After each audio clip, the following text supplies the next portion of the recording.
जो देश के जागरूक लोगों के तरफ से जो आंदोलन चल रहा है, अब आप सोनम वांगचुक को जानते होंगे, पूरा देश नहीं पूरा दुनिया जानता है, वो साइंटिस्ट हैं और वो छात्र के समर्थन में, और एक मैं ही नहीं, इस देश के विभिन्न हिस्सों से जो है गार्जियन और छात्र आकर के इस आंदोलन का समर्थन कर रहे हैं। जो अभी राम मंदिर में जो लूट हुआ है ना, उससे लोगों को ध्यान भटकाने के लिए सब जो है अफवाहें फैला रहे हैं। लेकिन ये सच्चाई है कि छात्र अपने आंदोलन कर रहे हैं, इनको कोई उकसाने नहीं गया और कोई भी व्यक्ति अपने एजेंडे को नहीं लागू करवाने के लिए नहीं, बल्कि ये मांग है और मेरी भी मांग है कि ये जो बार बार पेपर लीक होता है, ये पेपर लीक होना बंद होना चाहिए।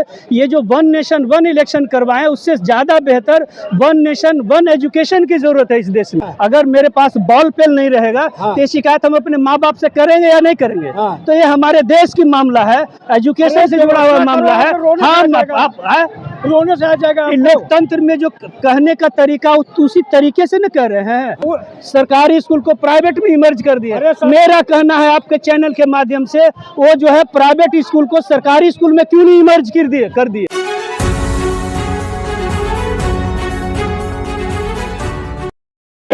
मैं मेवालाल, आज मैं जंतर मंतर पाया है और 16 दिन हो गए प्रदर्शन खचाखच, अभी बारिश भी हो रहा है, यहाँ पर भरा हुआ है।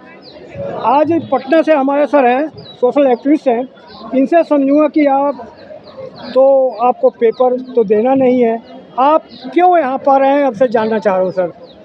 सर, मेरा नाम प्रदीप कुमार पासवान हुआ और मैं बिहार के बाढ़ पटना से आया हूँ और मैं इन छात्रों के समर्थन में आया हूँ, इनके मांग के समर्थन में आया हूँ। और आपने ये कैसे कह दिया कि मुझे पेपर नहीं देना है? मुझे पेपर नहीं देना है, लेकिन मेरे बच्चों को पेपर देना है, इन बच्चों को पेपर देना है। मैं जो है इस देश के भविष्य के साथ हो रहे खिलवाड़ के खिलाफ जो छात्र आंदोलन में हैं, मैं उनके समर्थन में आया हूँ। तो ये बात मत कहिए कि मुझे पेपर नहीं देना। आपको आरोप लगाया जाए कि जो स्टूडेंट हैं इनके आड़ में एजेंडाधारी लोग आते हैं, अपना एजेंडा फिट करते हैं। ये जो हमारे देश की सरकार है ना, वो अपना एजेंडा फिट कर चुकी है और वो एजेंडे को लागू करने में जहाँ जहाँ प्रॉब्लम आती है वहीं वहीं ये समस्या खड़ी होती है। क्योंकि शिक्षा एक ऐसा चीज़ है, हमारे बाबा साहब इस देश के संविधान के निर्माता अपने स्लोगन में कहे हैं कि शिक्षा वह शेरनी का दूध है जो पिएगा वो दहाड़ेगा। तो ये शिक्षा का शेरनी का दूध पी करके ही दहाड़ रहे हैं। इस दहाड़ को बंद करना चाहते हैं। अपने बच्चों को विदेश में पढ़ाते हैं और इस देश के गरीब के बच्चों को, इस देश के भविष्य को अनपढ़ रखना चाहते हैं। इसलिए वो कहते हैं कि लोग अपने एजेंडे को, इस देश के किसी भी नागरिक को, जो इस देश का सच्चा नागरिक होगा, वो अपने महापुरुषों के बताए हुए रास्ते पर चलता है। मैं समझता हूँ कि देश की आज़ादी में जितने हमारे महापुरुष संघर्ष कर रहे थे, किसी बिंदु पर हो सकता है उनका विचार अलग हो सकता है, लेकिन देश के निर्माण में आज़ाद भारत कैसा होना चाहिए, ये सभी महापुरुषों का सपना एक ही सपना था कि जो इस देश के सबसे गरीब, जो सबसे निर्मल है, वो भी एहसास करे कि इस देश का नागरिक है, उसको भी विकास में उसकी हिस्सेदारी होनी चाहिए। उसके साथ भी अगर कोई अन्याय होता है तो उसको भी जो है न्याय मिलना चाहिए। ये जो है हमारे सारे महापुरुषों का था। अगर ये सोच अगर किसी के पास नहीं था, वो आज देश की सत्ता में बैठा हुआ है और वो वही चीज़ लागू करना चाहता है जो एम.एस. गोलवलकर ने बंच ऑफ थॉट में लिखा है, वी और आवर नेशनहुड डिफाइंड में लिखा है। वही जो एजेंडा ये लागू करना चाहती है सरकार, और कई जगह वो लागू कर चुकी है। मैं कह रहा हूँ, देश के मुखिया जो हैं, उनको घर का मुखिया अपना सदस्य क्यों नहीं मान लेते आप? जब मुखिया निष्पक्ष होगा तब ना, उस सभी अपने बच्चों को एक नज़र से देखा गया, तभी ना उसको हम अपने देश की मुखिया मान लें या अपने घर की मुखिया मान लें। जो भ्रष्ट है, जो बलात्कारी है, उसको जो गार्जियन संरक्षण दे, उसको हम कैसे अपने देश का जो है मुखिया मान लें, अपने घर का कैसे मुखिया मान लें? जो ऐसे पेपर लीक करवा करके जो अपने सोच वाले लोगों को पैसा के के बल पर उसको आगे लाना चाहता है, और जो पढ़ने लिखने वाला है, मेहनत कश के मजदूर के बच्चा है, उसको जो है पीछे धकेलना चाहता है, उसको जो है अनपढ़ रखना चाहता है। ऐसे लोगों को, ऐसे सरकार के मुखिया को, ऐसे देश के मुखिया को, ऐसे घर के मुखिया को हम मुखिया कैसे मान लें? सर एक आरोप लग रहा है सर, यहाँ पर जात की बात हो रही है, कह रहे हैं हिंदू राष्ट्र नहीं चाहिए की बात हो रही है, आरएसएस से आज़ादी की बात हो रही है, ब्राह्मणवाद से आज़ादी की बात हो रही है, इसीलिए भीड़ कम हो रही है। ये सब सोच जो है, ये जो आरएसएस के लोग हैं, गलतफहमी आम लोगों में भर रहे हैं। वो इस भीड़ को रोकने के लिए जो देश के जागरूक लोगों के तरफ से जो आंदोलन चल रहा है, अब आप सोनम वांगचुक को जानते होंगे, पूरा देश नहीं पूरा दुनिया जानता है, वो साइंटिस्ट हैं और वो छात्र के समर्थन में, और एक मैं ही नहीं, इस देश के विभिन्न हिस्सों से जो है गार्जियन और छात्र आकर के इस आंदोलन का समर्थन कर रहे हैं। तो वो लोग जो है ये गलतफहमी भर रहे हैं। एक्चुअल में ये जो अभी राम मंदिर में जो लूट हुआ है ना, उससे लोगों को ध्यान भटकाने के लिए ये सब जो है अफवाहें फैलाए रहे हैं। लेकिन ये सच्चाई है कि छात्र अपने आंदोलन कर रहे हैं, इनको कोई उकसाने नहीं गया, और कोई भी व्यक्ति अपने एजेंडे को नहीं लागू करवाने के लिए नहीं, बल्कि ये मांग है, और मेरी भी मांग है कि ये जो बार बार पेपर लीक होता है, ये पेपर लीक होना बंद होना चाहिए। ये जो वन नेशन वन इलेक्शन करवाएं, उससे ज़्यादा बेहतर वन नेशन वन एजुकेशन की ज़रूरत है इस देश में। देश के सारे सरकारी कर्मचारी, देश के सारे नेता अगर सरकारी स्कूल में बच्चे को पढ़ाएंगे तो स्कूल का जो दुर्दशा है वो नहीं होगा। मिड डे मील देने की ज़रूरत नहीं पड़ेगा, चापाकल खराब, शौचालय खराब, ये उपलब्धता तुरंत हो जाएगा। इसलिए ज़रूरी है, इनका मांग गलत नहीं है और इनके मांग के साथ हम खड़े हैं। और पूरे देश के जितने लोग हैं, जितने घर परिवार हैं, अगर उनके घर में एक भी बच्चा अगर पढ़ लिख रहा है तो उन सबसे मेरा आवेदन होगा, मेरा उनसे अपील होगा कि जहाँ हैं, जिस रूप में हैं, जहाँ तक वो पहुँच सकते हैं वो पहुँच करके इन छात्रों के आंदोलनों को सफल करें। ये जो है अनपढ़ों की सरकार है। खुद देश के प्रधानमंत्री 5वीं पास हैं कि नहीं है ये भी शक है। हमारे बिहार के मुख्यमंत्री 7वां पास हैं कि नहीं है। ये अनपढ़ों को और खास तौर से बहुजन समाज के लोगों को सत्ता में सिर्फ इसीलिए बैठाते हैं कि अनपढ़ लोगों के माध्यम से इनका अपना असली एजेंडा है और लागू करने में सुविधा होगा और उनको बदनामी भी नहीं होगी। कहेगा कि बहुजन ने तो लागू किया है, लेकिन ये एजेंडा जो है आरएसएस का एजेंडा किसी बहुजन का एजेंडा नहीं है। अगर आपको विश्वास नहीं है तो वी और आवर नेशनहुड डिफाइंड आप पढ़ लीजिए, इनको कैसा भारत चाहिए उसमें स्पष्ट किया हुआ है। सर एक आरोप ये भी है, आपके घर में मान लीजिए कोई चीज़ कमी है, जैसे आपके घर में दाल नहीं है, नमक नहीं है, राशन नहीं है, तो क्या पड़ोसी से ढिढोरा पे मेरे घर में ये नहीं है? सवाल ही नहीं पैदा होता। ढिढोरा हम किसके आगे पीट रहे हैं? तो अपने यहाँ पे जनता करो, ये हमारे गरीबी यहाँ पर जो है हाँ। हमारे देश के मुखिया बैठा हुआ है ना। हाँ। अगर हमको पानी नहीं मिल रहा है, हाँ। अगर नमक नहीं मिल रहा है तो ये शिकायत हम अपने घर के गार्जियन से करेंगे या नहीं? रोने से आ जाएगा। नहीं, हम क्या बोल, हम अपने हमारे जो माता पिता हैं जो हमारे घर चला रहे हैं, अगर मेरे पास बॉल पेन नहीं रहेगा तो ये शिकायत हम अपने माँ बाप से करेंगे या नहीं करेंगे? तो ये हमारे देश की मामला है, एजुकेशन से जुड़ा हुआ मामला है। हम रोने से आ जाएगा। लोकतंत्र में जो कहने का तरीका उसी तरीके से न कह रहे हैं। क्या प्रधानमंत्री किसी हम जैसे लोगों को मिलने का समय देंगे और हमारी बात सुनेंगे? और ये आंदोलन होता है जागरूकता करने के लिए, लोगों को जागरूक करने के लिए होता है। देश के आम नागरिक को जागरूक करने के लिए आंदोलन के माध्यम से उनको मैसेज मिल रहा है, उनको मैसेज दे रहे हैं कि इस देश के आम नागरिक को वन नेशन वन एजुकेशन की जरूरत है।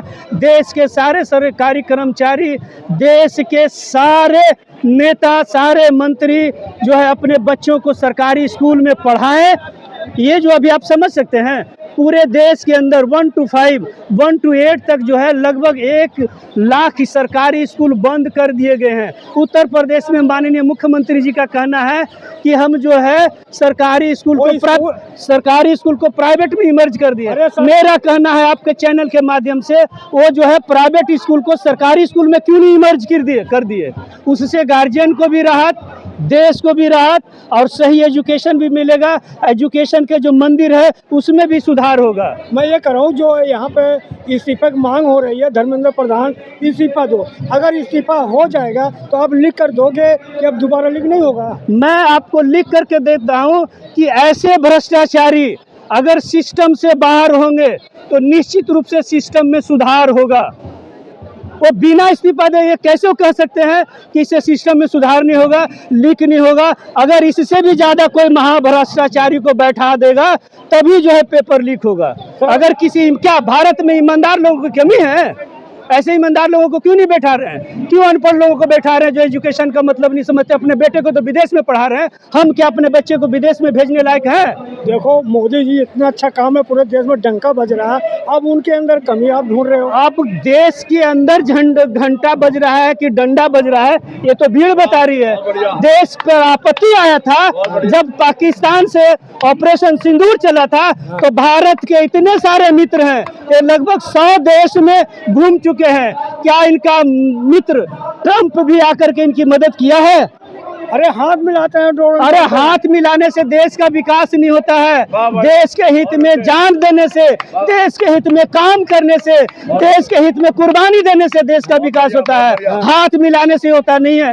हाथ मिलाना और दिल मिलाना दोनों में जमीन और आसमान का अंतर है, जो कभी एक नहीं हो सकता है। सर आपने कहा कि जो मंदिर का चंदा चोरी हुआ है, उनका कहना है कि हिंदुओं का चंदा था, हिंदुओं का मंदिर था, हिंदू चोरी करने का आपको क्या दिक्कत है? नहीं, हम मेरा ये कहना है, लोगों ने जो है मंदिर में अपना आस्था के नाम पर जो चढ़ावा किया था, इनको लूट करने के लिए चढ़ाया था, लूटने के लिए नहीं चढ़ाया था ना।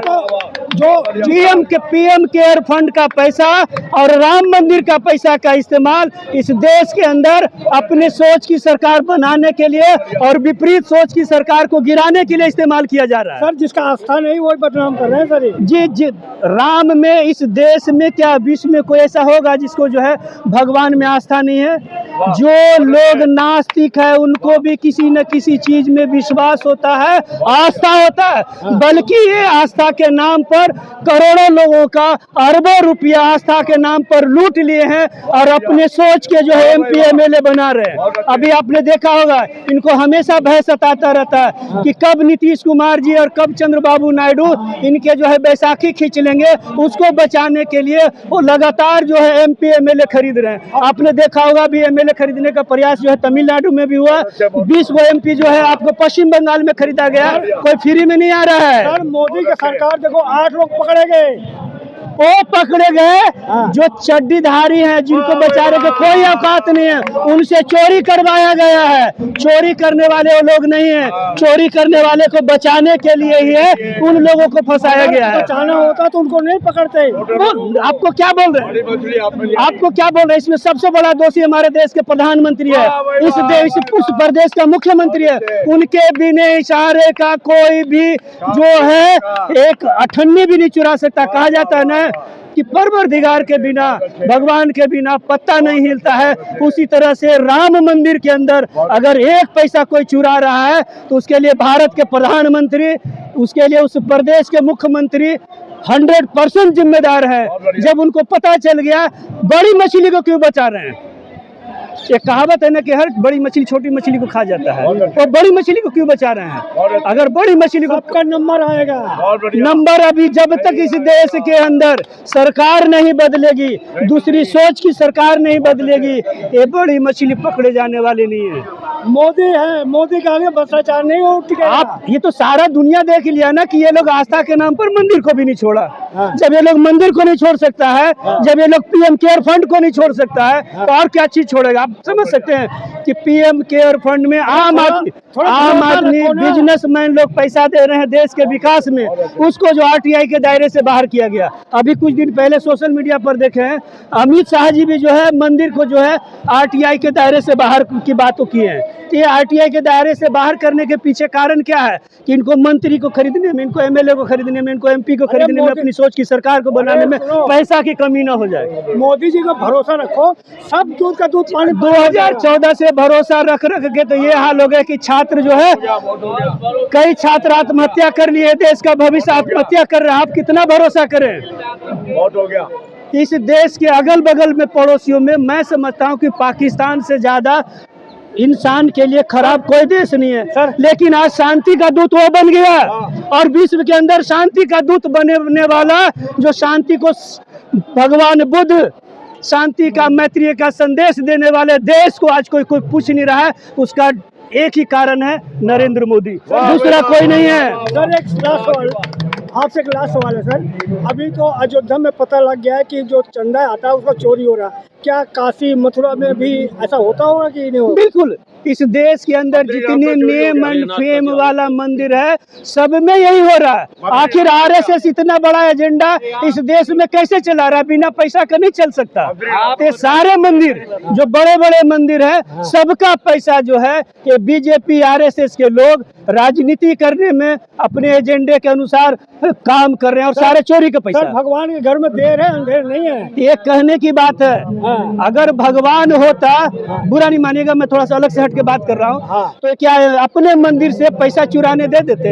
ये लोग सही बात जानता है कि भगवान कोई है ही नहीं है, कि भगवान के नाम पर ले करके भगवान को डरा करके उनके आस्था पर लोगों को जो है लूट खसोट कर रहे सर हैं। मैं कह रहा हूँ अगर सीसीटीवी कैमरा नहीं होता तो क्या भगवान पकड़ते हैं जो बिल्कुल नहीं।